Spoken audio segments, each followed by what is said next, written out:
নমস্কার দর্শক বন্ধুরা, মিষ্টি কথা চ্যানেলে আপনাদের সকলকে জানাই স্বাগত। তো আজকে একটু বেলা থেকেই ভ্লগটা শুরু করছি। তো দেখুন বাইরের ওয়েদারটা কি সুন্দর মনোরম। আজকে আমাদের বাড়িতে আমার মা বাবা এসছে, তো তাই জন্য আজকে একটু বেলা থেকেই শুরু করলাম। সকাল থেকে আমি আজকে কাজকর্ম টুকটাক করতে করতে সেরকম সময়ও পাইনি, তাই বেলাতেই এটা শুরু করছি। তো মা বাবা এসছে অনেক দিন বাদে। মা বাবা একদিন থাকবে, থেকে আমাকে আর আমার বাবানকে মা বাবা নিয়ে যাবে, নিয়ে মানে আমার বাপের বাড়ি আসবো। তা ওই যে দেখুন ঝুল বারান্দায় বসে আছে আমার মা, এটা বাবা, আর বাবান ওদের সঙ্গে খেলা করছে। তো ভীষণ আনন্দ দিয়াকে আর সোনা দাদুকে পেয়ে, খুব খেলাধুলায় ব্যস্ত আছে। তার মাঝখানে আমি টুকটাক কাজকর্ম সারছি, তো এদিকে ব্লগটাও তৈরি করছি। তো এবারে ওরা এদিকে খেলছে, ভাবলাম ওরা খেলতে খেলতে আজকে যাই রান্নাঘরে ঢুকে যাই। তো আজকে আমরা মাটির উনুনে রান্না করব দেখুন। তো এই উনুনে বসিয়ে দিয়েছি ভাত। আজকে একটা ফ্রাইড রাইস হবে, শনিবার নিরামিষের দিন। তো ফ্রাইড রাইস হবে। ফ্রাইড রাইসে অলরেডি জল ফুটে গেছে, চাল দিয়ে দিয়েছি, মটরশুঁটি দিয়ে দিয়েছি, দিয়ে ফ্রাইড রাইসটা তৈরি করব। আর আলুর দম হবে আর ফুলকপির তরকারি হবে। তো সেই কারণে ফ্রাইড রাইসটা এদিকে মোটামুটি তৈরি হচ্ছে। তো এদিকে আমরা বিনস আর ক্যাপসিকাম ভেজে নিচ্ছি। অন্য অন্য দিন গাজরও দেই, আজকে গাজরটা দেইনি, ইচ্ছে করেই দেইনি। এটা নতুনত্বভাবে করবো, ভাবলাম যে এটা সবুজ ব্যাপার থাকবে ভাতের মধ্যে, তাই শুধু মটরশুঁটি, বিনস আর ক্যাপসিকাম তিনটেই যেহেতু সবুজ জিনিস, তো সবুজ জিনিসটা যাতে থাকে তার জন্য আর তার মাঝখানে গাজরটা দিলাম না। তো এদিকে এটা ভেজে নিচ্ছি। আর আলুর দমের জন্য নতুন আলু কেটে নেওয়া হয়েছে। তো একটুখানি নতুন আলু একটু শক্ত হয়ে যায় বলে, তো প্রেশারে ভাবছি যে একটু সিটি দিয়ে একটু ভাপিয়ে নেব হালকা।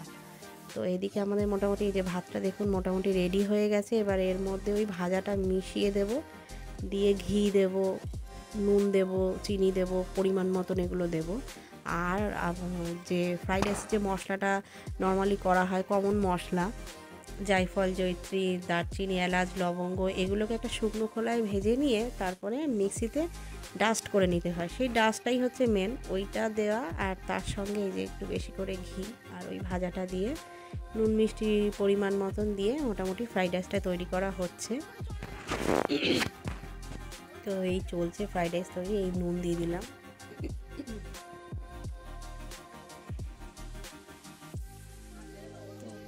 নিরামিষের দিন সব দিন না খুব মানে মাথা কাজ করতে চায় না যে নিরামিষে কী রান্না করব, কি করব না করব। তো নিরামিষের দিন ভাবলাম যে ফ্রাইড রাইস হোক, তার সাথে দুরকম তরকারি হবে, এটা দিয়েই ভাতটা ভালোই খাওয়া যাবে। তো এই দেখুন অলমোস্ট রেডি হয়ে গেছে ফ্রাইড রাইসটা। এই যে ডাস্টটা দিয়ে দিলাম, দিয়ে এবার ভালো করে হাঁড়ির মুখটা চাপা দিয়ে ভালো করে ঝাঁকিয়ে নিতে হবে। তাহলে পুরো মশলাটা, ভাজাগুলো, ঘি, সমস্ত কিছু, নুন চিনি যা যা দেওয়া হয়েছে সমস্ত কিছু মোটামুটি মিশে যাবে ভাতটার মধ্যে। তাহলে ভাতটা খেতে ঠিকঠাক লাগবে, ভাতে গন্ধটাও ছড়িয়ে যাবে। তো সেই কারণে এই যে মোটামুটি ঝাঁকিয়ে নিয়ে হয়ে গেছে ফ্রাইড রাইসটা তৈরি। তো এবার এদিকে ফ্রাইড রাইসটা হয়ে যাওয়ার পরে ফুলকপির তরকারি হবে। তো এই ফুলকপিটা এখানে তেলের মধ্যে ছেড়ে দেওয়া হলো, তেলের মধ্যে ফুলকপিটা ভেজে নেওয়া হবে। তো তেলের মধ্যে ফুলকপিটা সবার প্রথম ভেজে নিয়ে তারপরে এর মধ্যে হলুদ টলুদ দেওয়া হবে। যা আগে শুধুমাত্র ফুলকপিটাই তেলে দিয়ে একটু নেড়ে চেড়ে নেওয়া হচ্ছে। তো দেখুন এই চলছে।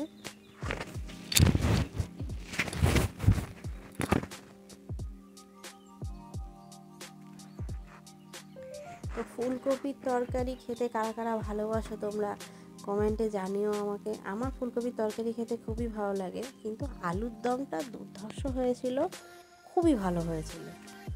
তো ফুলকপির তরকারি চলছে।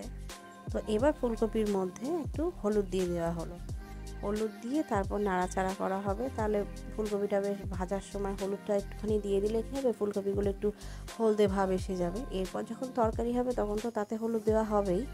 তো এটা একটু ভেজে নেওয়ার সময় দেওয়া। এবার ফুলকপির তরকারিটা বসানো হবে। কড়াইতে প্রথমে তেল দিয়ে এর মধ্যে সাদা জিরে, তেজপাতা এগুলো ফোড়ন দিয়ে দেওয়া হলো। এরপরে আলু ছাড়া হবে তেলের মধ্যে। তো এটাকে একটু নেড়ে নিলে একটু হালকা লাল লাল মতন হয়ে যায় জিরেটা, তেজপাতাটা, এতে করে গন্ধটা সুন্দর তেলের মধ্যে এসে যাবে।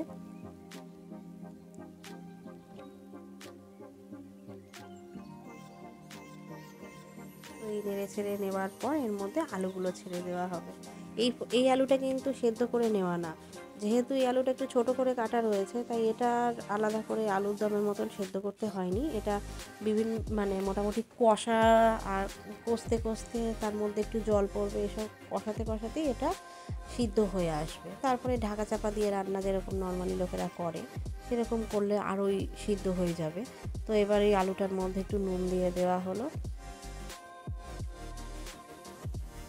তার মধ্যে একটু টমেটো দিয়ে দেওয়া হলো, দিয়ে এবার একটু নেড়ে চেড়ে নিতে হবে।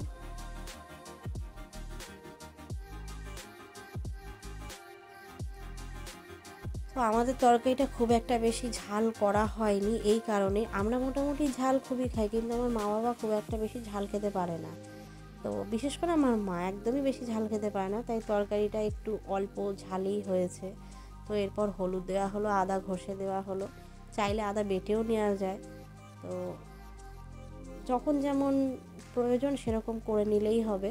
তো আদা বেটেও নেওয়া যায়, ঘষেও নেওয়া যায়, দুটোতেই টেস্ট হয়। তো এটা একটু শর্টকাট প্রসেস বলা যেতে পারে। আদাটা বাটতে একটু সময় লাগছে, তার থেকে একটু ঘষে নিলাম, তাড়াতাড়ি হয়ে গেল। এটাই হলো ব্যাপার। এরপর একটু জিরে গুঁড়ো দিয়ে দেওয়া হবে।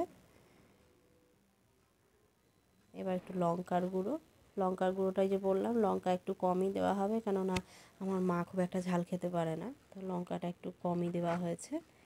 এবার ভালো করে নাড়াচাড়া দিয়ে নিতে হবে, নাড়াচাড়া দিয়ে অল্প জল দিয়ে ভালো করে নেড়ে চেড়ে এবার এই যে তরকারিটা কষে নিচ্ছে। এবার এর মধ্যে একটু মটরশুঁটি দিয়ে দিয়েছে আর দুটো চারটে কাঁচা লঙ্কা চিড়ে দিয়ে দিয়েছে।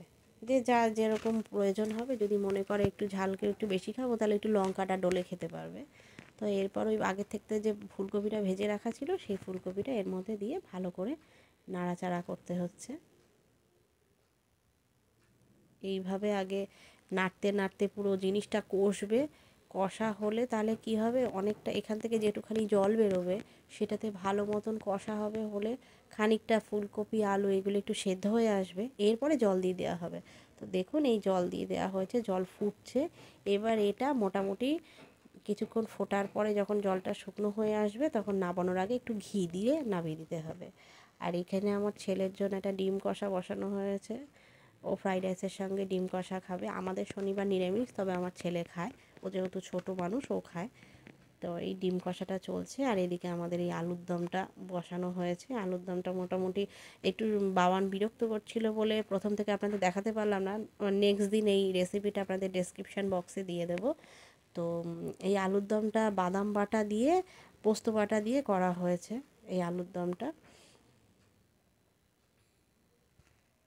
তো এইটাকে ভালো করে তেলের মধ্যে সব জিনিস আলুগুলোকে ভেজে নিয়ে তারপরে মোটামুটি কি বলে ওটাকে, পোস্ত বাটা বাদাম বাটা এইগুলো দিয়ে টমেটো দেওয়া হয়েছে, তারপরে নুন হলুদ সব রকম স্বাদ মতন দিয়ে মটরশুঁটি সব রকম দিয়ে ভালো করে আগে কষে নিতে হবে। এরপর কষে নেওয়ার পরে পরিমাণ মতন জল দিয়ে দেওয়া হবে, জল দিয়ে ঢাকা চাপা দিয়ে যেরকমভাবে নর্মালি রান্না করা হয় সেভাবেই হবে। তো বাবানের বিরক্তর জন্য প্রথম থেকে আপনাদের এই রান্নাটা দেখাতে পারলাম না, তো একদিন দিয়ে দেবো এই রান্নার রেসিপিটা। তো এই রান্নাটাও ভীষণই ভালো হয়েছিল খেতে। এটা কি বলুন তো, এটা একটু ঘন ঘন হবে, এটা বেশি ঝোল ভাও লাগবে না। তো এই রান্নাটা এবার জল দিয়ে দেওয়া হবে, হওয়ার পরে এই যে আলুর দমটা হয়ে গেছে। তো ভিডিওটা আজকে এখানেই শেষ করব। কালকে আবার আমরা বাড়ি যাব, আমার বাপের বাড়ি যাব। তো ওখানে আবার নেক্সট ডে পরের ব্লগটায় দেখা হবে। তো ভিডিওটা আমরা এখানেই শেষ করছি। ভিডিওটা কেমন লাগলো অবশ্যই লাইক করবেন, কমেন্টে জানাবেন কেমন কি লেগেছে, আর ভালো লাগলে চ্যানেলটিকে অবশ্যই সাবস্ক্রাইব করবেন। ততক্ষণ পরের ভিডিওর জন্য আবার দেখা হবে পরের ভিডিওতে। পরের ভিডিওর জন্য আপনাদের সবাইকে আমন্ত্রণ জানানো থাকলো। তো আজকের মতন আমরা আসি, তবে দেখা হচ্ছে পরবর্তী ভিডিও। চলুন।